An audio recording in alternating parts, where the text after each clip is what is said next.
णमो अरिहन्ताणं णमो सिद्धाणं णमो आयर्याणं णमो उवज्झायाणं णमो लोहे सौवसाहुणं।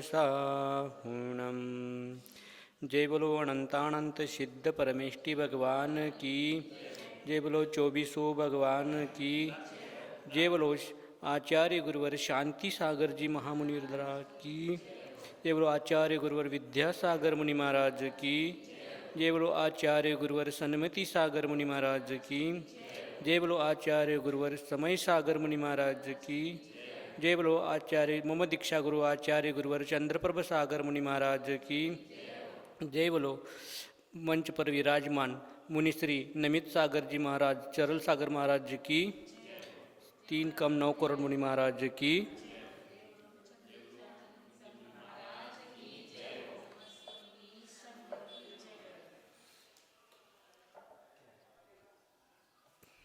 तर आपण इथे जमलेलो आहोत की आपल्या गावामध्ये आता थोड्याच दिवसामध्ये पंचकल्याणकाचा महोत्सव सुरू होणार आहे आणि त्याची सगळ्यांची आता काय चालू आहे, सगळ्यांच्या घरामध्ये तयारी चालू आहे।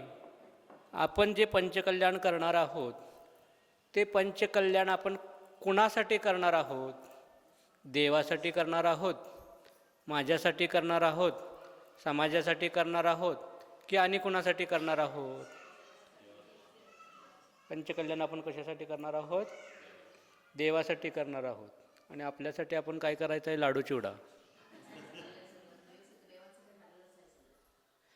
तर आपण जे पंचकल्याण करणार आहोत ते देवांचं तर पंचकल्याण, अरिहंत भगवंतांचं पंचकल्याण तर त्यांनी स्वतः करून घेतलेलेच आहे। ते काय झालेले आहेत? आता भगवंतांच्या कोटीमध्ये म्हणजे सिद्धशैलीवर जाऊन काय झालेले आहेत? विराजमान झालेले आहेत। आणि त्यांच्या पंचकल्याणक करण्यामध्ये परत एकदा त्या पाषाणाला आपण भगवान बनवत असताना, त्या पाषाणाकडे आपण त्यांना भगवान होत असताना बघत असताना स्वतःच्या आत्म्यावर काय करायचे आहेत? संस्कार करायचे आहेत की हे भगवान, तुमच्यावर जसं पंचकल्याणाची प्रतिष्ठा झाली तसं माझ्या आत्म्यावर पंचकल्याणाची प्रतिष्ठा कशी होईल? तर त्याची तयारी करण्यासाठी आपल्याकडं काय आहेत? अजून 6 दिवस आहेत आणि 6 दिवसानंतर स्वतःच्या आत्म्यावर काय करायचं आहे? पंचकल्याणकाचं काय करायचं आहे? मंत्र उच्चारण करून आत्म्यावर संस्कार करायचे आहेत की हे भगवान, तुम्ही ज्या प्रकारे सिद्धशिलेवर विराजमान झालात, तुम्ही ज्या मार्गाने भगवान झालात, तो मार्ग काय करायचा आहे? मला देखील आत्मसात करायचं आहे। हे आपलं ध्येय असेल पंचकल्याण करण्याचं, तर ती पंचकल्याण करण्याचा अर्थ आहे, नाहीतर ते पंचकल्याण करण्यात काही अर्थ नाही। असे पंचकल्याण ह्याच्या अगोदर देखील गावामध्ये खूप वेळा झालेले आणि ह्याच्यानंतर देखील खूप वेळा होतील। पण आपल्यावर जर संस्कार झाले नाहीत, आपल्यामध्ये जर बदल झाले नाही, तर ते पंचकल्याण काय कामाचं? प्रत्येक गावात पंचकल्याण होते। परवा नांद्र्यामध्ये पण झालं, उद्या बुर्लीमध्ये होईल, आसपासच्या सगळ्या गावात होईल। पण बाकीच्या गावात पण आपण बघायलाच जातोय ना, आपल्या गावात पण नुसतं बघायला जायचं आहे का? निदान कमीत कमी आपल्या गावात तरी आपल्याला वेळ काढून यायला पाहिजे, कारण कुठली गाडी धरून जायला तर काही काम नाही। आपल्या घरातनं आपण उठलो की आपण कुठं जाऊन बसायचं आहे? एकतर मंदिरात तिथं चालू असते मंत्रोच्चारण, तिथं यायचं आहे, किंवा मंडपामध्ये तिथं जाऊन काय करायचं आहे? आपल्याला आपलं जन्म आपण कशासाठी घेतलेला आहे? तर आपल्याला स्वतःच्या आत्म्याचं कल्याण करण्यासाठी आपल्याला जन्म घेतलेला आहे। हे आपलं मुख्य कर्तव्य आहे आणि ते मुख्य कर्तव्य सोडून आपण काय करत बसलेलो आहोत? या शरीराबरोबर जोडलेल्या सगळ्या सोयऱ्यांची काय करत बसलेलो आहोत? पराची पंचायत करत बसलेलो आहोत आणि स्वतःच्या आत्म्यान कल्याणचं आपण काय केलेलं आहोत? विसरून गेलेलो आहोत। त्याचीच आठवण करून देण्यासाठी प्रत्येक 12 वर्षानं, प्रत्येक कधी तुम्ही मोठमोठे विधान करचिला, पंचकल्याण करचिला, त्या टायमाला तुम्हाला भगवान आठवण करून देत असतात की ह्या निमित्तानं परत तुमच्या आत्म्यावर जे आपलं जे मुख्य ध्येय आहे स्वतःच्या आत्म्याचं कल्याण करण्याचं, ते मुख्य ध्येयाची आठवण करण्यासाठी हे पंचकल्याण किंवा विधिविधान होत असतात। आणि त्याच्यावरून आपण समजून घ्यायचं असते। त्यांचे संकेत ते तोंडानं काही सांगत नाही, त्यांच्याकडे बघितल्यानंतर असेच ते संकेत देतात असतात की हे संकेत तुमच्या स्वतःच्या आत्म्याचं कल्याण करण्यासाठी हे आलेलं आहे आणि तो मार्ग काय करा, तुम्ही जो विसरलेला आहात तो मार्ग परत काय करा, तो आत्मसात करा. आणि जो मार्ग खरोखर तुम्ही मोक्ष मार्गाला जाण्यासाठी धरलेला आहात किंवा मोक्ष मार्गाला जाण्यासाठी हा जैन धर्म मिळालेला आहे, स्त्री पर्याय छेद करण्यासाठी, पुरुष पर्याय छेद करण्यासाठी हा काय आहे, पंचकल्याणकाचा उत्सव आहे. हा भगवंतांच्या कल्याणकाचा उत्सव नाही. जे साक्षात समोर बसलेले आहेत, जिवंत जे आहेत, मनुष्य किंवा स्त्री, ज्यांचा त्यांचा जो आत्मा आहे त्याला भगवान बनवण्यासाठी हे पंचकल्याणाचं उत्सव असतो. कारण भगवान कुठे गेलेले आहेत, त्यांचं पंचकल्याण करून ते सिद्धशिलेवर विराजमान झालेले आहेत. त्यासाठी आपण सगळ्यांनी समजून घ्यायला पाहिजे की हे पंचकल्याण कुणासाठी आहे, ना समाजासाठी आहे, ना पंचांचं पंचकल्याण करण्यासाठी आहे. हे फक्त माझ्या आत्म्याचं कल्याण करण्यासाठी आलेला एक महोत्सव आहे. आणि त्याच्यामध्ये मला काय करायचं आहे, तन मन आणि धनानं आणि वेळेनं, एक वेळ धन नाही दिलं तर चालेल, एक वेळ धन नाही दिलं तर चालेल, परंतु कमीत कमी मनानं, वचनानं आणि कायेनं तर काय करायला पाहिजे, तिथं उपस्थित राहायला पाहिजे. आणि ते उपस्थित राहण्यासाठी आपल्याला सगळ्यात काय करायला पाहिजे, सगळ्यात आपल्याला ती आवड निर्माण करायला. आणि ती आवड निर्माण झाली तरच आपल्याजवळ काय होणार आहे, वेळ मिळणार आहे. जर आवड नसेल तर सवड देखील होतं नाही. त्यासाठी सगळ्यात पहिल्यांदा स्वतःच्या आत्म्याचं कल्याण करण्याची आवड निर्माण करायला पाहिजे. मगच कुठंतरी मला आत्मा आहे, शरीर वेगळं आहे, आत्मा कुठंतरी विराजमान आहे याची ओळख होईल. आणि जोपर्यंत ती ओळख होणार नाही तोपर्यंत आपण परमात्मा बनणार, कितीही तोंडानं म्हटलो तरी परमात्मा आपण बनू शकणार नाही. मी कायम रोज ज्यावेळी माझ्या वाटणीला ज्यावेळी प्रवचन करायला येतं त्यावेळी मी कायम एक गोष्ट सांगत असतो की आपल्याला पोट भरायचं असेल तर काय करावं लागतं, हे मी कमीत कमी 2-3 वेळा कोथळीमध्ये सांगितलं असेल. त्या काकींना देखील माहिती आहे. मी जिथं जिथं गेलो तिथं ही गोष्ट सांगत असतो की आपल्याला पोट भरायचं असेल तर काय काय करावं लागतं. याचं उत्तर समोर न यायला पाहिजे, त्यावेळीच माझं प्रवचन पुढं जात असतं. काय करावं लागतं, कष्ट करावं लागतं, म्हणजे पुरुषार्थ करावा लागतो. पण तो पुरुषार्थ किती करावा लागतो, आपल्याला पहिला उठायला पाहिजे, अंघोळ पाणी सगळं आवरायला पाहिजे. उष्ट्यात नोंडानं आपण जेवत नाही. त्याच्यानंतर काय करायला पाहिजे, त्या डब्यात काय आहे काय नाही बघायला पाहिजे. त्या डब्यात नसलं तर दुकानातनं जाऊन घेऊन यायला पाहिजे. आणल्यानंतर ते निवडायला पाहिजे. निवडल्यानंतर ते काय करायला पाहिजे, पातेल्यात घ्यायला पाहिजे, पाणी घ्यायला पाहिजे, गॅस पाहिजे, टोप पाहिजे, चूल पाहिजे, काहीतरी एक वस्तू पाहिजे. चूल असेल तर लाकडं पाहिजेत, लाकडं असेल तर राखेल पाहिजे. हे सगळ्या गोष्टी ज्या आपण गोळा करू त्याने ते असलं तर सगळं शिजणार आहे काय ते. त्यासाठी काडीपिटी पण पाहिजे. ती काडीपिटी असली तर बरं, त्यात काड्या असल्या तर बरं, नाहीतर आणि परत दुकानला जायला पाहिजे आणि दुकानातून ती काडीपिटी घेऊन यायला पाहिजे. ते काय करायला पाहिजे, फुकून फुकून डोळ्यातनं पाणी यायला पाहिजे. त्यावेळी ते जाळ लागणार. जाळ पण असं सहजासहजी लागत नाही. जाळ्याचा विषय संपलाय. कमीत कमी लायटरमध्ये ते लायटर तरी, अग्नी तरी पाहिजे. ते तिथं बरं नेऊन लावायला पाहिजे. एवढं कष्ट केल्यानंतर ते काय होणार आहे, त्या टाकीत गॅस पण पाहिजे. काय गॅस नसल्यावर ते पेटणार आहे. मग गॅस संपला असलं तर परत जाऊन गॅस घेऊन यायला पाहिजे. ते जोडायला पाहिजे. कुणाला तर बोलवायला पाहिजे, मला जोडायला येत नाही, कुणाला तर बोलवायला पाहिजे, जोडा या गॅस. मग ते जोडणार, मग ते पेटवणार, मग त्यात पाणी घालणार, मग ते काय होणार, जळल्यानंतर शिजायला चालू होणार. मग शिजल्यानंतर पोट भरणार आहे का. आपल्याला सगळ्यात मोठी चव आहे. त्या चवीसाठी त्यात काय घालायला पाहिजे, चटणी मीठ घालायला पाहिजे, तरच ते चांगलं लागणार, नाहीतर चांगलं लागणार नाही. शिजल्यावर पोट भरणार आहे का. मग काय करायला पाहिजे, ताटात काढून घ्यायला पाहिजे. ताटात काढल्यावर पोट भरणार आहे, तिथंपर्यंत हात न्यायला पाहिजे. हात नेऊन पोट भरणार आहे काय, तोंडापर्यंत आणायला पाहिजे. तोंडापर्यंत आणल्यानंतर पोट भरणार आहे, ते तोंडात घालायला पाहिजे. तोंडात घातल्यावर पोट भरणार आहे काय, ते चघळायला पाहिजे, चावायला पाहिजे. ते चावल्यानंतर गिळायला पाहिजे, गिळल्यानंतर ते आत पोचायला पाहिजे जागेवर. मग ते जागेवर पोचल्यानंतर काय होणार आहे, पोट भरणार. साधं पोट भरायचं असेल तर आपल्याला एवढं काय करायला पाहिजे, पुरुषार्थ करायला पाहिजे. आणि स्वतःच्या आत्म्याला जर परमात्मा करायचा असेल, सिद्धशिलेवर न्यायचं असेल तर आपल्याला किती पुरुषार्थ करायला पाहिजे हो. मग तो कोण करणार. प्रत्येकानं स्वतःच्या आत्म्यालाच काय करायला पाहिजे, संस्कार करायला पाहिजे. आपलं मुख्य ध्येय, आपण जैन धर्मामध्ये जे जन्माला आलेलं आहोत ते कुठलं ध्येय करून आलेलं आहोत की आपला स्त्री पर्याय छेद करून पुढल्या भावात काय करणार आहे मी मोक्षाचा पर्याय निवडण्यासाठी मी या कुलामध्ये आलेलो आहे. मग ते मी त्या मार्गावर आहे का?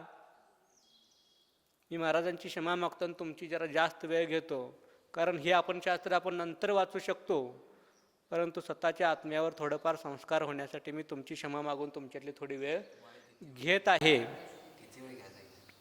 तर त्यासाठी काय करायला पाहिजे आपल्याला? ते मार्ग पकडायला पाहिजे का नको? मला सांगलीला जायचं आहे.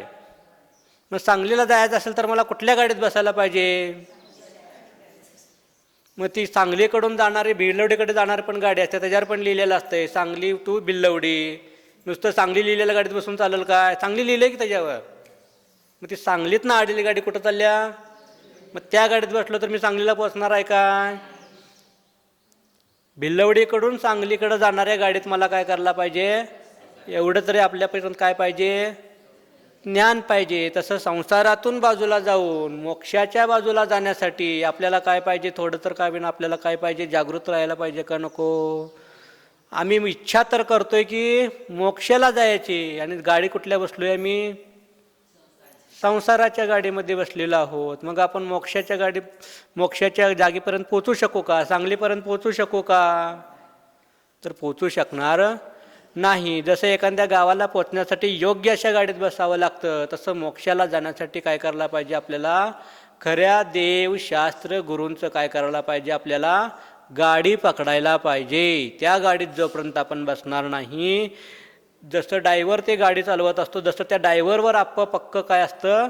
विश्वास असतो की जो ड्रायव्हर आपल्याला काय करणार? त्या स्टँडपर्यंत नेऊन त्या गावापर्यंत नेऊन पोहोचवणार आहे. तसं हे देवशास्त्ररूपी काय आहेत? आपलं हे मोक्षरूपी गाडीचे ड्रायव्हर आहेत, आणि त्यांच्यावर आपलं काय पाहिजे? पक्क श्रद्धानं पाहिजे की हे आपल्या काय करणार आहेत? योग्य अशा मोक्षाच्या जागी आपल्याला नेऊन ठेवणार आहेत. हा विश्वास, आपली ही श्रद्धा, ही भक्ती आपल्याजवळ आहे का? आहे? 2 लोकांची आहे, बाकीच्यांची डळमळीत आहे. मग ती बोलल्याशिवाय मला समजत नाही, एवढा मी हुशार आहे. त्यामुळं काय पाहिजे? आपला तेवढा पक्का विश्वास पाहिजे. नुसतं विश्वास असून चालणार आहे का? जसं ते वागले, जसं त्यांनी सांगितले तसं आपण वागायला पाहिजे का नको? ते कोण वागणार? शेजारचे. मग तसं आपण वागत आहोत का? मग आपण मोक्षाला पोचू का? मग त्यासाठी काय करायला पाहिजे आपल्याला? मुळात देवशास्त्र गुरूंच्या बाबतीत जर श्रद्धा तर आहे, परंतु काय पाहिजे? विश्वास आहे, परंतु त्याच्यासाठी आवड पण पाहिजे. आवड असेल तर मंदिरकडे यायला आपल्याला काय होतं? कितीही अवघडातलं अवघड, सगळ्यात मोठं अवघड काम कुठलं करत असाल तर तुम्ही संसाराचं करत आहात. ह्या जगात सगळ्यात अवघड काम कुठलं असेल तर तुम्ही लोक करत आहात, ते आहे. आणि आम्ही लोक करत आहोत ते सगळ्यात जगातली सगळ्यात सोपी गोष्ट. तिथं काय करायचं नाही, नुसतं माळ घेऊन बसायचं आहे डोळे झाकून. भगवान काय करल्यात तिथं? डोळे झाकून उभा राहील. काय करायला काय? कुठं भांगलाला गेल्यात, कुठं पाणी संपले म्हणून पाणी आणायला गेल्यात. सगळ्यात सोपा आहे काही, नुसतं शांत उभा राहायचं आहे किंवा शांत बसायचं आहे. तुम्ही कधी पळायला लागला तसा? काय उठल्यापासून रात्री झोपूसपर्यंत कुणासाठी पळायला लागलायसा? स्वतःसाठी पळायला लागलायसा? काय पळायला लागलायसा? सगळं लोकांसाठीच की. एकतर पोरांच्यासाठी, नाहीतर नातवांच्यासाठी. स्वतःसाठी काय केलो? 70 वर्षे मला झाली, 60 वर्ष झाली, 50 वर्ष झाली. स्वतःसाठी मी किती वेळ दिलो? स्वतःच्या आत्म्याचं कल्याण करण्यासाठी किती वेळ दिलो मी? बरं, सगळं झालं, सगळं मिळवून ठेवलं, त्यातलं तुम्हाला काय मिळणार आहे जाताना? बरं, जे मिळवलं त्याच्यासाठी जर एक असेल तर ते ठीक आहे, 2 असतील तर? आयुष्यभर कमवलं, 50,000 कमवलो, 2 असतील तर काय करायला पाहिजे? 25-25 सुट्ट काय करायला पाहिजे? त्यांच्या वाटण्याचं द्यायला पाहिजे. नाही दिलं तर भांडण. त्या 25,000 घेणार, त्यांनी त्यांच्या घरात राहणार, तुम्हाला कुठं नेऊन ठेवणार? तुमच्या योग्य जागी तुम्हाला नेऊन ठेवणार, कारण ती तुमची शिक्षा आहे. कारण तुम्ही स्वतःच्या आत्म्याच्या कल्याणाचा विचार केला नाही, म्हणून तुम्हाला कर्मानं काय केलेलं आहे? तिथे नेऊन ज्यांच्यासाठी राबलात त्यांनी तुम्हाला किंमत दिलेली नाहीत, म्हणून आज तुला तिथं जाऊन बसायची पाळी आलेली आहे. ती मग बसायची पाळी आपल्याला यायला पाहिजे का? आजपर्यंत गेलेले दिवस गेले, पण इथून पुढचे दिवस तर आपल्याला काय करायला पाहिजे? स्वतःसाठी द्यायला पाहिजेत का नको? येताना आपण काय घेऊन आलोय किंवा जाताना आपण काय घेऊन जाणार आहोत, याचं उत्तर दिल्याशिवाय मी पुढे जाणार नाही. बघा, विचार करा. येताना आपण काहीतरी घेऊन आलोय आणि जाताना पण आपण काहीतरी घेऊन जाणार आहोत. येताना पण काहीतरी घेऊन आलोय आणि जाताना पण काहीतरी घेऊन जाणार आहोत. मोकळे जाणार नाही. येताना कर्माचं गटोळ घेऊन आलोय काही नाही, ज्याचं त्याचं कर्माचं गटोळ घेऊन आलोय काही नाही, काय मोकळं आलोय. मग आयुष्यभर केलेलं 50 वर्ष असतील, 60 वर्ष असतील, 70 वर्ष असतील, काय बसून काढलो का भगवंतांच्या सारखं? मग काहीतरी ना काहीतरी केलं, किंवा चांगलं केलं किंवा वाईट तरी केलं, त्याचं गटोळ बांधलंय काही नाही. मग ते जाताना घेऊन जायला पाहिजे का नको? काय मोकळंच कोंडून देतील तुम्हाला. त्यामुळे येताना कर्माचं गटोळ घेऊन आलोय, जाताना देखील कर्माचं गटोडं घेऊन जायचं आहे. मग जात असताना येताना असताना पण पापरूपी कर्माचं गाठोडं घेऊन आलेलं असेल तर ह्या पर्यायामध्ये ते पापरूपी गाठोडं काय करायला पाहिजे, आपल्याला कमी करायला पाहिजे. आणि पुण्यरूपी गाठोडं काय करायला पाहिजे, आपल्याला वाढवायला पाहिजे. का वाढवायला पाहिजे? पुण्य पण दुःखाचंच कारण आहे आणि पाप पण दुःखाचंच कारण आहे. पुण्याला काय म्हटलेलं आहे? सोन्याची साखळी म्हटलेली आहे. पापाला लोखंडाची साखळी म्हटलेलं आहे. दोन्हीही साखळीनं बांधून गाठलं तर आनंद होणार आहे काय तुम्हाला? दुःखच होणार आहे की नाही? जोपर्यंत ह्या दोन्हीही साखळीतून आपण सुटणार नाही तोपर्यंत आपल्याला मोक्ष मार्ग सुरू होणार नाही. ना आपण कुठल्या काळामध्ये जन्माला आलेलो आहोत? पंचम काळामध्ये जन्माला. पंचम काळामध्ये मोक्षाला जायची सुरुवात आहे का? मोक्षाला जायची सुरुवात कधी होणार आहे? चतुर्थ कालामध्ये सुरुवात होत असते. त्याला खूप अवकाश आहे. त्याची बेरीज केली. आता पंचम काळ आहे, ह्यातले राहिलेले दिवस, पुढचं येणारा षष्टम काळ, परत षष्टम काळ, परत पंचम काळ, परत चतुर्थ काळ, याच्यामध्ये काय होणार आहे? आपल्याला मोक्षाला त्यावेळी भगवान जन्माला येणार आणि त्यावेळी मोक्षाची सुरुवात होणार आहे, त्यावेळी मोक्षाचं दार उघडणार आहे. मग त्याच्या मधल्या पिरियडमध्ये जे राहिलेले जे 81,500 बेरीज केलं तर 81,500 वर्ष, आपल्याला 1 वर्ष 1 महिना काढायचं काय होत आहे? हसत हसत कधी काढत नाही आपण, कायम भगवंतांच्या पुढे येऊन रडूनच काढत आहोत की माझ्या वाटणीला एक काय आलं आहे तर तू केलाच म्हणून ते तुझ्या वाटणीला आलं. भगवान काय तुझ्या वाटणीला काय दिलेले? कारण येताना मी सुद्धा गातोडं घेऊन आलो, त्या गाठोड्यात काय असेल तेच माझ्या वाटणीला, जे डब्यात आपण शिजवलं किंवा जे पातेल्यात शिजवलं तेच आपल्याला खायला मिळणार आहे. मग आपण मागच्या भावामध्ये जे काही आपण शिजवून ठेवलेलं आहे पापरूपी किंवा पुण्यरूपी, जे पुण्य जास्त असेल तर चांगलं चांगलं तुमच्या वाटणीला येणार आहे, श्रीमंती वाटणीला येणार आहे. पाप आपण जर जास्त शिजवलं असेल, पाप जास्त गटोड बांधला असेल तर आपल्या वाटणीला काय येणार आहे? दुःखच येणार आहे. त्यामुळे काय म्हणायचं, कुणासमोर जाऊन स्पष्टीकरण द्यायचं काय काम?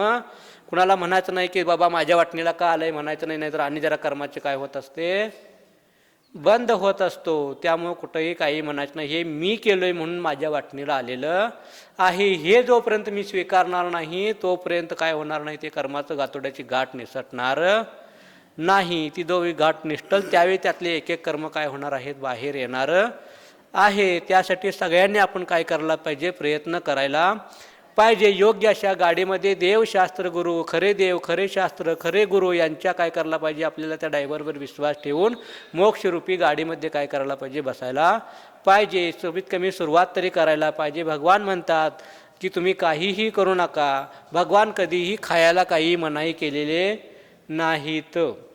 आमचे 24 भगवान असतील, आत्ताचे भगवान असतील, पुढे येणारे भगवान असतील किंवा मागं झालेले भगवान, तुम्हाला कधीही खायचं बंद करा म्हणून सांगितलेले नाहीत. खावा म्हणून सांगितले, पण ते कसलं खावा? ताजं ताजं खावा म्हणून सांगितलेलं आहे. आणि आपण मात्र काय करतो? जे भगवान सांगतील त्याच्या उरपाटच आपण काय केलेलं आहे? वागण्याचं ध्येय पकडलेलं आहे. मग आपण त्यांचं ऐकणार नाही. नुसतंच आपण काय भावीर भगवान की जय म्हणून आपलं मोक्ष कल्याण मिळणार आहे का? तर मिळणार नाही. जसं आपण भावीर भगवान की जय म्हणतो तसं त्यांनी सांगितलेल्या शब्दावर, जिनवाणीवर देखील काय पाहिजे? आपला विश्वास पाहिजे. कारण त्या जिनवाणीमध्ये, कारण त्यांचं जे अनुभव आहे तेच त्यांनी काय केलेलं आहे? त्या जिनवाणीरूपी मातेमध्ये काय केलेलं आहेत? भगवान म्हणजे आपले वडील आहेत आणि जिनवाणी म्हणजे आपली आई आहे.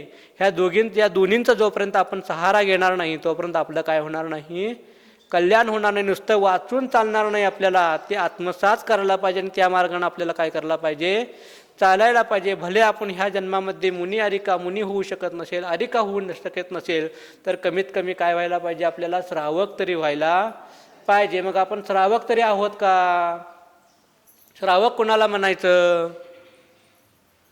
साधारण गोष्ट सांगितलं तर जो विवेकवान असतो, श्रद्धावान असतो, जो चारित्र्याचं पालन करतो, त्याला काय म्हटलेलं आहे? श्रावक म्हटलेलं आहे. पण तो खरं श्रावक कोणाला म्हटलेला आहे? जो 11 प्रतिमेचं पालन करतो, जे 1 प्रतिमा 2 प्रतिमा ज्याला जसं जमतील जो प्रतिमेचं जो पालन करतो, स्त्री असेल तर ती श्राविका, पुरुष पाळत असतील ते तो श्रावक, त्यांना काय म्हटलेलं आहे? श्रावक म्हटलेलं आहे. मग मी मोक्षाला जायची गोष्ट करतो, मुनिधर्म तर प्राप्त करू शकत नाही, ते माझ्यामध्ये शक्ती नाही, आरिका बनू शकत नाही, ती माझ्यात शक्ती नाही, कमीत कमी श्रावक तर व्हायला पाहिजे का नको? कमीत कमी मी श्रावक आहे म्हणून तर सांगायला यायला पाहिजे का नको? नुसतं जैन धर्मामध्ये जन्माला आलो म्हणून मी जैन आहे का?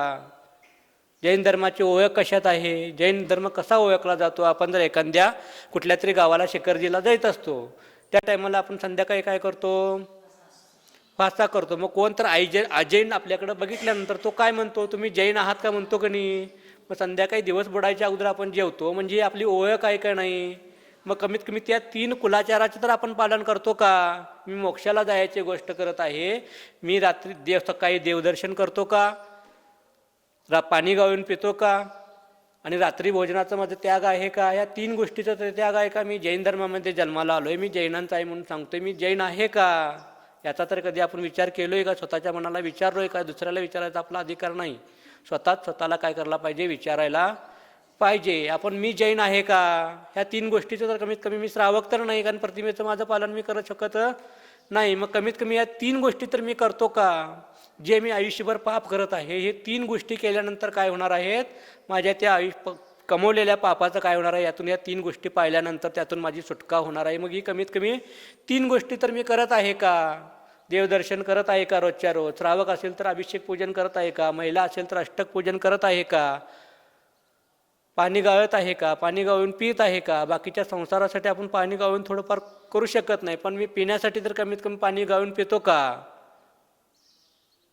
किंवा मी रात्र व्हायच्या अगोदर जेवतो का? कमीत कमी मी या 3 गोष्टी सांगितल्या, याच्या मनानंतर मी जैन आहे का?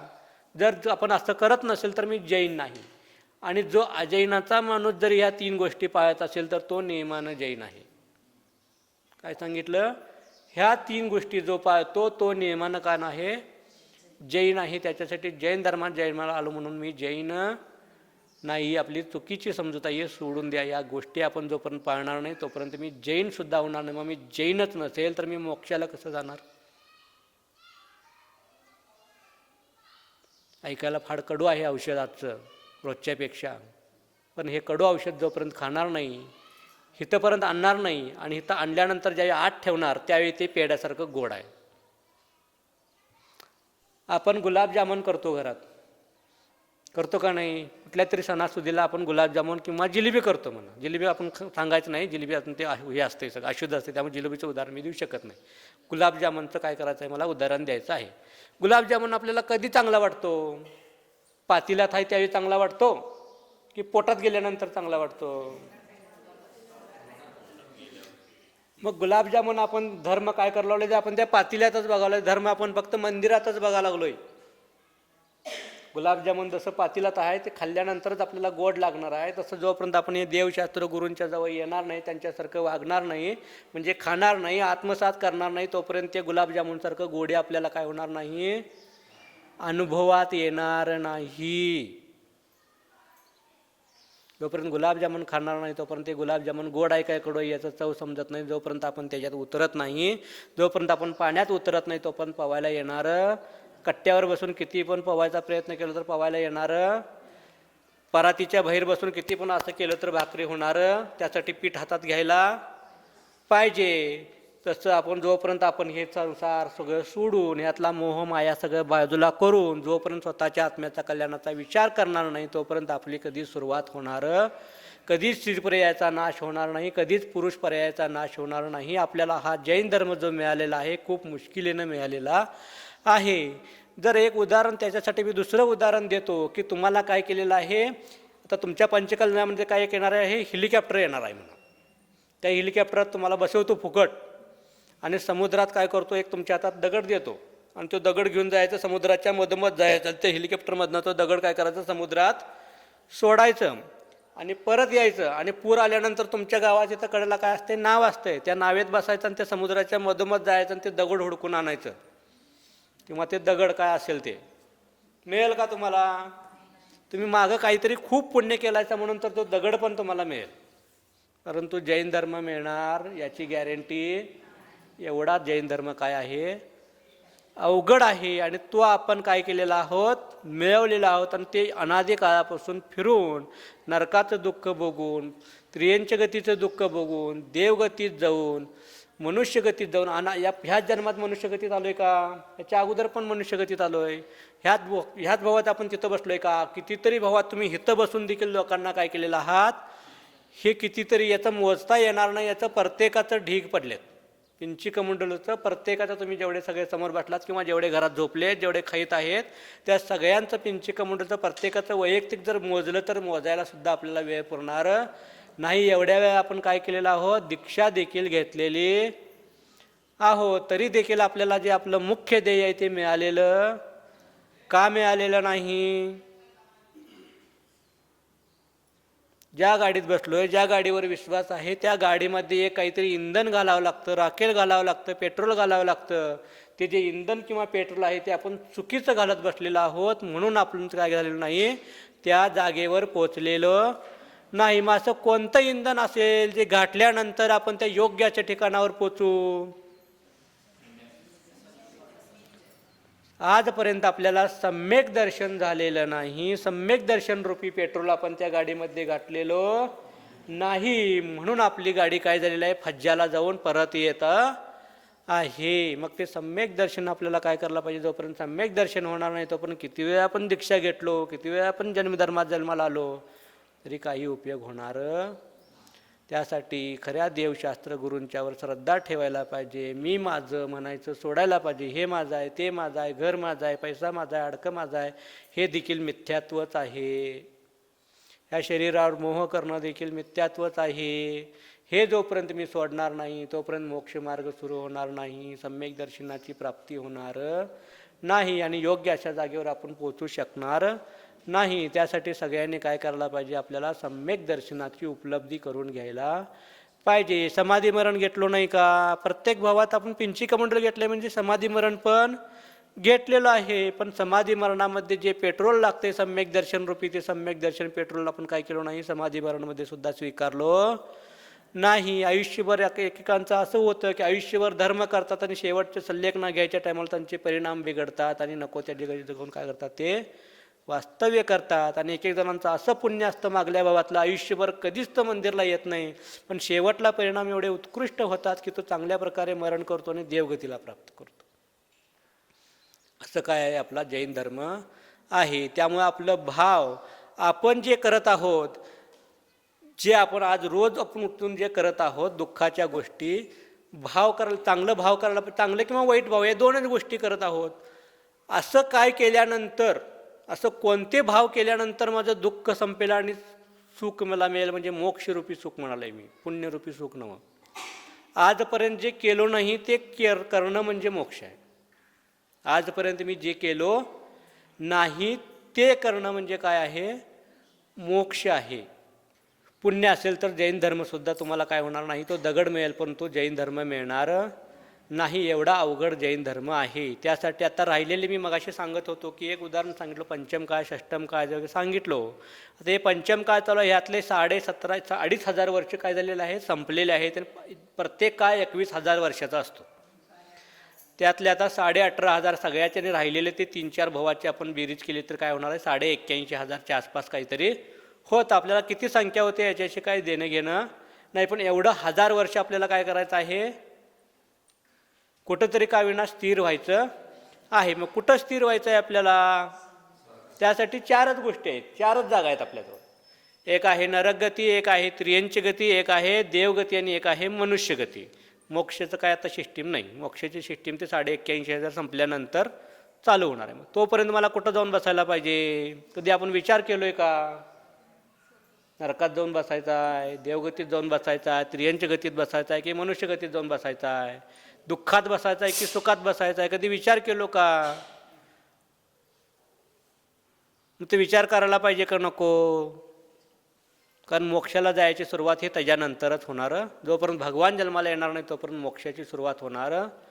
मग कधी येणार आहे काय माहिती आहे काय ते. मग तोपर्यंत काय मी काय कुठंतरी फुल होऊन बसायला पाहिजे, कुठंतरी झाड होऊन बसायला पाहिजे. त्रियंच गती म्हणजे नुसतं प्राणीच नाहीत, झाड आहे, फरची आहे, मैख आहे, पिंची आहे, हे सगळं त्रियंचेच आहे. असं कुठंतर किलोमीटरचा दगड होऊन बसायचा आहे का आपल्याला? ऊन पाऊस वारा याचा आपल्याला काय करावं लागेल? दुःख झेलावं लागेल. कुठंतर डांबरी झालं तर त्याच्यावरून आपल्याला काय होणार? मोठमोठे गाडे जाणार, चिरड जाणार. कुठंतर लहान जीव झालो तर मुंगी झालं तर कोणतर पावडर टाकणार, कोणतर ती मुंगीची रेष वाढणार. मग हे सगळं सुख आपल्याला भोगायचं आहे का? त्रियंची गतीत जाऊन नरक गतीत गेल्यानंतर इथं तर आपण पोटापाण्याचं बघतो, पण तिथं भूक लागली तर काय करावं लागणार? पाणी प्यायचं असलं तर काय, तहान लागली तर काय करावं लागेल? पाणी प्यायचं असेल तर रक्ताने पूर्ण भरलेली नदी आहे, त्यातलं प्यावं लागणार आहे. आणि ते सगळं पिऊन आपण इथे येऊन पोचलेलं आहोत. ते सगळं आपण विसरलेलं आहोत दुःख. म्हणून आपल्याला काय होत नाही, आपल्या अंगावर शहारा येतं. त्या दुःखाची जोपर्यंत आपल्याला आठवण होणार नाही तिथल्या ज्या जागेची, तोपर्यंत आपल्याला कधीही काय होणार नाही, त्याबद्दलची किळस येणार. त्या जागेवर नको वाटायला पाहिजे. असं कधी वाटतंय काय आपल्याला? कधी विचार केलो आहे का, मी ज्या जागेवरून आलो आहे त्या जागेवर मला परत जायला नको असं मी कधी वागत आहे का? विचार तर केलो आहे का? कारण ते मला आठवतच नाही. मग विचार करायचा काय विषयाचं? कारण आम्हीच आमच्या संसारामध्ये एवढं गुरपटलो आहे पराची पंचायत करण्यामध्ये. संसार आम्ही करत आहोत, पंचपंचा तुम्ही करत आहात. संसार कोण करत आहात? हे बसलेले करत आहेत. आणि परपंच करत आहात तुम्ही. परपंच म्हणजे पराची पंचायत. हे सोडून दुसरं काय करायचं काय? जोपर्यंत स्वतःच्या आत्म्याची पंचायत करणार नाही तोपर्यंत धर्म सुरू होणार, संसार सुरू होणार. या भगवंतांना देखील त्यांच्या शरीराच्या अपेक्षेनं त्यांना काय म्हटलेलं आहे? संसारीच म्हटलेलं आहे. त्यामुळे आपण पराची पंचायत करत बसलो आहे, पापच मिळवत बसलो आहे. मग पाप मिळवल्यानंतर, जास्त पाप आपल्याजवळ झाल्यानंतर आपल्याजवळ एकच मार्ग आहे, नरकगती. आणि त्या नरकगतीमध्ये तहान लागली तर रक्ताने पूर्ण भरलेलेच पाणी प्यावं लागणार आहे. त्याच्याशिवाय दुसरी कुठली विहीर नाही तिथं खोदायला गेली तर. भूक लागली तर तिथली मातीचा सुगंध एवढा सुगंधित आहे, तिथली आपली सुई घेऊन तिथं एक टोक बुडवलं आणि ते टोक जर आपण हित्त आणलो, या मध्य लोकात आणलो, तर आसपासची सगळी गावं तुमची शांत ओम शांती होऊन जातील. एवढं त्या मातीचा सुगंध चांगला आहे. मग भूक लागली तर ती माती काय करावं लागणार आहे आपल्याला? आणि ती माती आपण खाऊन इथंपर्यंत आलेला आहोत, पण ते विसरलेलं आहोत. मग ते परत माती खायला, ते रक्ताने पूप यायला आपल्याला परत जायचं आहे का? 81,500 वर्ष. मग त्यासाठी काहीतरी करायला पाहिजे का नको? काय नुसतंच गप बसून चालणार आहे? प्रपंच करून चालणार आहे? आणि कुठंतरी सावलीला बसतो म्हटलं तर आपल्याला, त्या झाडाखाली बसतो म्हटलं तर त्या झाडाची पानं एवढी धारदार असतात की नुसतं जर पान जरी पडलं, इथं पडलं तर ती खाली कधी गेले ते समजणार नाही. एवढी धारदार काय असतात त्या झाडाची पानं असतात. म्हणजे एवढं सुख आपल्याला पाहिजे का नरकातलं? मग तिथं नको जायसाठी काहीतरी मला वेगळं काहीतरी करायला पाहिजे का नको रोजच्यापेक्षा? मग काय करायला पाहिजे? वेगळं करायला पाहिजे म्हणजे काय करायला पाहिजे? दुसरं लगीन करायला पाहिजे. दुसरं लगीनच करायला पाहिजे. मोक्षरूपी वधूला काय करायला पाहिजे? आपल्याला निवडायला पाहिजे. संसारातली वधू सोडून द्यायचं आहे, संसारातला वर सोडून द्यायचा आहे आणि मोक्षरूपी वधू किंवा मोक्षरूपी भगवंतांना आपल्याला काय करायला पाहिजे? स्वीकारायला पाहिजे. तरच काय होणार आहे? ते दुःख आपण नाहीसं करू शकणार आहे किंवा त्यातून निसटण्याचा थोडाफार तरी प्रयत्न करणार. जोपर्यंत आपण तो प्रयत्न करणार नाही तोपर्यंत आपल्याला हे दुःख, त्रियंच गतीचं दुःख तुम्हाला सांगितलं. गोट्यात आपल्याला पाय, दोन्ही पाय हात पाय बांधून काय करतील? आपलं गोट्यात बांधून घालतील. त्याच गोट्यातला दगड झालं तर ती जनावर रात्रंदिवस काय करतील? तिथंच 1 नंबर 2 नंबर करून राड शेण सगळं झालं त्यात चालते काय? बघायला सुद्धा आपल्याला किळस येतो आणि त्यात आपल्याला काय लागेल? राहावं लागेल. त्रियंच गतीमध्ये असं एवढं सगळं काय आहे? ऊन वारा पाऊस याचं दुःख आहे. वजं व्हायला लागेल. कुठंतर हत्ती होऊन प्रत्येक पंचकल्याणामध्ये यायला लागेल. कुठंतर घोडा होऊन कुणाच तर वज्ज घेऊन त्या पंचकल्याणात फिरावं लागेल. कुत्रं होऊन कुणाच तर दारादारात फिरावं लागेल. कुठंतर गाढव होऊन ते वीट भट्टीवर जावं लागेल, विटाचे वज्ज ठेवायला. ते हे सगळं काही आपण सगळं काय केलेलं आहोत? भोगून इथंपर्यंत या मनुष्य जन्मामध्ये आलेलो आहोत. ते सगळं विसरलेलं आहोत. आपलं मुख्य ध्येय काय आहे? मग ह्या 2 गोष्टीत जायचं आहे. कारण आपण एवढं पुण्य करत नाहोत की परत मनुष्य बनण्यासारखं काय करत आहोत? मनुष्यातनं परत जाऊन मनुष्यातच जन्मण्यासारखं आपण पुण्य करत आहोत का? त्यामुळे ती सिस्टीम देखील मोक्षाची सिस्टीम बंद झाली, मनुष्यातून मनुष्यात येण्याची सिस्टीम बंद झाली. आपल्याजवळ 3च पर्याय आहे: नरकगतीचं सुख, त्रियंच गतीचं सुख आणि देवगतीचं सुख. यातलं कुठलं सुख पाहिजे? देवगतीत काय आहे? फक्त खाया प्यायचं तर काय भांडी घासायची सिस्टीम नाही, शिजवाय सिस्टीम नाही, तिथं सगळं निवांत काम असतं, राजेशाही थाट काम असते. मग एक तर तिथं जायचं आहे की नरकात जायचं आहे की त्रियांच्यामध्ये जायचं आहे आपल्याला? कुठं जायचं आहे? उत्तर दिल्याशिवाय पुढं जात नाही मी. मग देवगतीला जायसारखं तर पुण्य करायला पाहिजे का नको आपण? तेवढं देखील आपण करणं झालोय, मग देवगतीत कसं जाणार?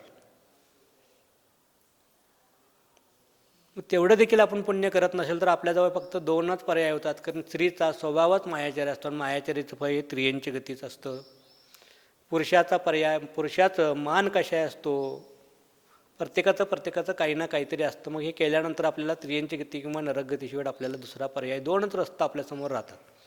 या दोन रस्त्याला आपल्याला सुख भोगायला जायचं आहे का? नको असेल तर आपल्याला कमीत कमी 81,500 वर्ष तर काय करायला पाहिजे, आपल्याला देवगतीमध्ये जायला पाहिजे. तिथं जाऊन भूक लागली तर नुसतं भूकाची आठवण झाली तर तुमच्या गळ्यामध्ये काय असतं, अमृत असतं, ते धरतं आणि तुमचं पोट भरतं. परत हजारो वर्ष तुम्हाला जेवायची काय गरज नाही. तिथं जाऊन काय करायचं, मग नुसतं झोपून काढायचं आहे काय?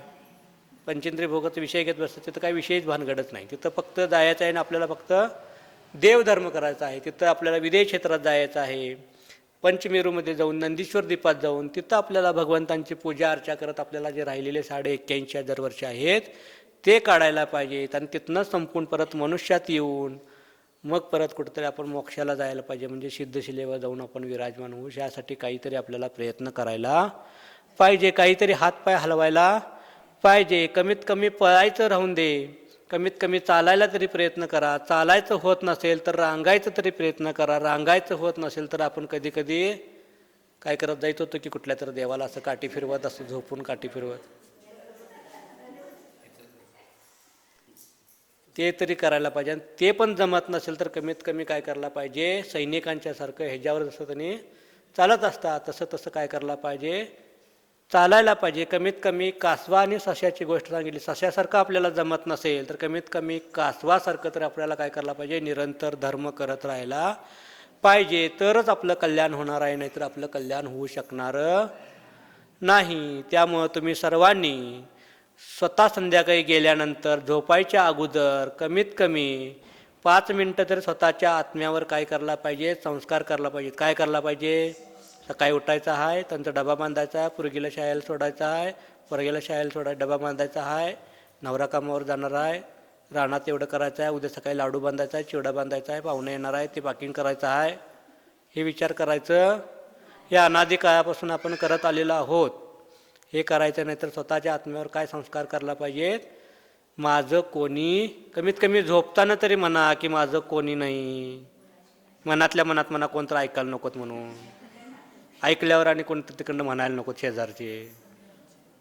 कमीत कमी मनात तर म्हणायला पाहिजे, मनात तरी आत्म्यावर संस्कार करायला पाहिजेत की माझं कोणीही नाही, मी एकटाच आहे.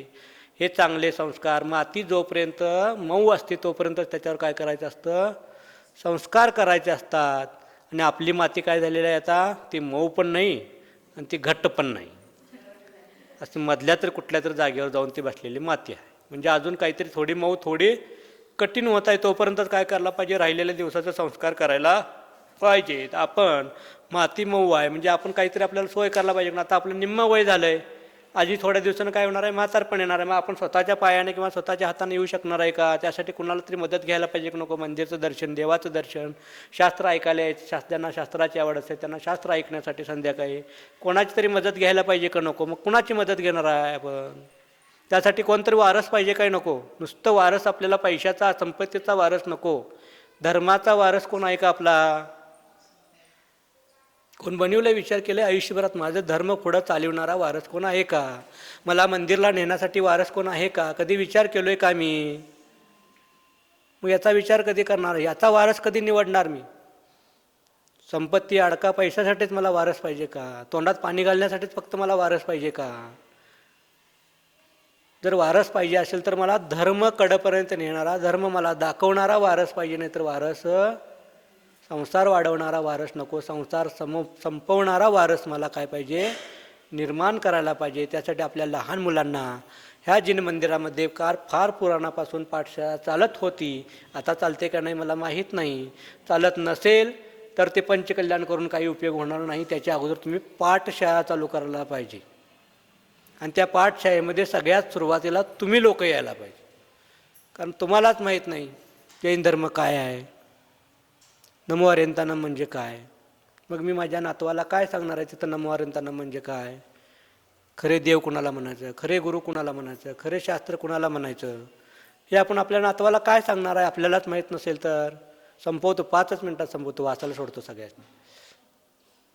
त्यासाठी पाठशाळा चालू करायला पाहिजे. त्या लहान लहान मुलं आहे तोपर्यंत त्यांच्यावरती मऊ माती आहे, तोपर्यंत त्यांच्यावर काय करायला पाहिजे, आपला धर्म बिंबवायला पाहिजे. कारण आपण इथं एकच असं जागा आहे की त्यांच्यावर आपण धर्मसंस्कार करू शकतो. कारण आपण सकाळी उठल्यानंतर त्यांना इंग्लिश मिडियमला पाठवत आहोत, तिथं जैन धर्माचं काहीही शिकवलं जात नाही, तिथं सगळं दुसऱ्या धर्माचंच शिकवलं जातं.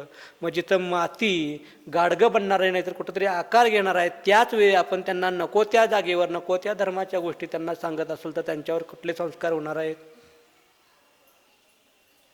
तेच संस्कार होणार, आपल्या धर्माचा संस्कार त्यांच्यावर होणार नाही. मग आपण त्यांना काय समजावून सांगणार आहे, आपण माझाच धर्म श्रेष्ठ आहे म्हणून काय समजावून सांगणार आहे. काही समजावून सांगण्यासाठी आपल्याला काही शिल्लक नाही आपल्यावर. मग त्यासाठी वारस हित निर्माण आहे. इंग्लिश एक वेळ लौकिक शिक्षण तुझं 0 असेल तरी चालेल, परंतु धार्मिक शिक्षण धार्मिक संस्कार त्याला कडेला नेऊन पोचवणार आहे आणि तुम्हाला पण इथंपर्यंत आणणार आहे आणि तुम्हाला पण कडेला नेऊन पोचवणार आहे. एक वेळ लौकिक शिक्षण कमी झाले तर चालेल, नाही शिकला अडाणी राहिला तरी चालेल, परंतु धर्माचा संस्कार त्याच्यावर व्हायला पाहिजे. एवढं तरी कमीत कमी आपल्या ह्या मिळवलेल्या जन्माचं सार्थक करून घ्या. स्वतःवर पण चांगलं संस्कार करून घ्या आणि त्या येणाऱ्या लहान मुलांच्यावर, आपल्या नातवांच्यावर. आज जर आपण त्यांना हाताला धरून आपण मंदिरला आणलो तर उद्या म्हातारपणात तेच नातू किंवा तीच नात आपल्याला काय करेल, हे भगवंतांचं दर्शन घडवेल, शास्त्र ऐकायला आणेल, गुरूंचं दर्शन करायला आणेल. जर तेच जर आपण वारस निर्माण नाही केलो तर मग आपल्याला कोण दुसरे कोण शेजारचे कोण येणार नाहीत आपल्याला इथं घेऊन. त्यासाठी स्वतःच्या हक्काचाच वारस आपल्याला काय करायला पाहिजे, निर्माण करायला पाहिजे. त्यामुळे पाठशाळा चालू करायला पाहिजे. ह्या पंचकल्याणाच्या निमित्तानं तुम्ही सगळेजण एकत्र आलेला आहात. कमीत कमी एवढं तरी आजपर्यंत मी माझ्या धर्मापासून लांब राहिलो, कमीत कमी माझ्या नातवांना, माझ्या छोट्या छोट्या लहान बंधूंना तरी काय करेन, त्यांच्यावर चांगले संस्कार घालण्यासाठी पाठशाळा रूपी ह्या गावामध्ये जिनेंद्र भैया नावाचा एक, त्याच्या अगोदर एक मोठा कोण होता तुम्हाला सगळ्यांना माहिती आहे. पण तू ज्या देवी ह्या मंदिरामध्ये आले जीव, तो त्यावेळी तो आला, त्याच वेळी काय झालं, तो जीव आज कुठं जाऊन पोचला बरं. हे तुम्ही तुमच्या डोळ्यानं समोर बघितलेलं उदाहरण ह्या भगवंतांनी तुम्हाला सगळ्यात मोठा हिरा दिलेलं आहे. मग तसंच कमीत कमी ह्याच्यामध्ये नाही जाऊन दे, पण कमीत कमी श्रावक तरी तो बनेल काय नाही तुमचा नात किंवा नाती, एवढं तरी तो इथं आल्यानंतर बनेल काय नाही, एवढं तरी आपण मिळूया, एवढं तरी आपल्या लहान मुलांच्यावर काय करूया, संस्कार करूया आणि आपलं देखील कल्याण करून घेऊया आणि त्यांचं देखील कल्याण करूया आणि सगळ्या जीवाचं कल्याण होऊन दे. जसं मी विचार करत आहे मोक्षाला जाण्याचा, तसं तुमचासुद्धा पुरुषार्थ होऊन दे, माझं देखील पुरुषार्थ होऊन दे. लवकरात सगळ्यांना संलेखना मरणरूपी, सम्यक दर्शनरूपी संलेखना मरण होऊन दे आणि मोक्षरूपी गाडीमध्ये तुम्ही देखील विराजमान होऊन मोक्षाच्या अशा योग्य जागी तुम्ही देखील पोचा, मी देखील पोचतो, अशीच भगवंतांच्या चरणी प्रार्थना करतो. आणि मी आजच्या माझ्या वाणीला, कडू अशा ह्या घोटाला संपवत आहे. जे कडू वाटलं ते माझंच आहे, जे गोड वाटलं ते तुमचं आहे. गोड वाटलं ते घेऊन जावा, कडू वाटलं ते माझ्याजवळ ठेवून जावा. जर कुणाचं मन दुखावलं असेल तर मी भगवंतांच्या चरणी ज्यांचं मन दुखावलं त्या सगळ्या जीवांची क्षमा मागतो, मी त्यांना क्षमा करतो, त्यांनी देखील मला क्षमा करावं एवढीच प्रार्थना करतो आणि मी माझ्या वाणीला विराजमान देतो. जय बोलो 24 भगवान की, जय बोलो जिनवानी माता की, जय बोलो आचार्य गुरुवर चंद्रप्रभू सागर मुनी महाराज की.